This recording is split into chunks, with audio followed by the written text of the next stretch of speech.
Hi guys! Ayan, so today is my special day. And para gusto ko maging masaya yung araw na to, and since ako lang naman mag-isa at wala ang asawa ko, pumasok, okay? So syempre, huwag kang maging lonely, di ba? It's your day. So may naisip ako kung paano ko pasasayahin yung sarili ko kahit mag-isa, or paano ko pasasayahin ang birthday ko nang kahit ako lang mag-isa. Okay? So, gagawin natin to.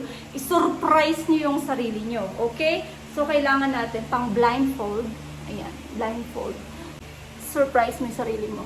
Okay? Na may handa ka. So, kunwari hindi mo yan alam. Kunyari, di mo yan alam, pero ikaw lang din nag-prepare niyan. Okay? So, okay? Ops. Okay, dandahan. Okay, ayan, dandahan. Oh my God, ano ba to? Ano ba, kinakabahan ako. Ano to? Okay? O, tanggalin mo yung blindfold mo, ha? Bilang ako ng 3. 1, 2, 3! Okay!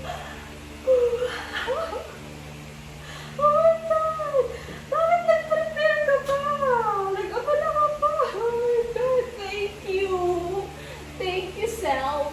Ayan, thank you so much! I'm so surprised! Okay, ang dami mo naman handa!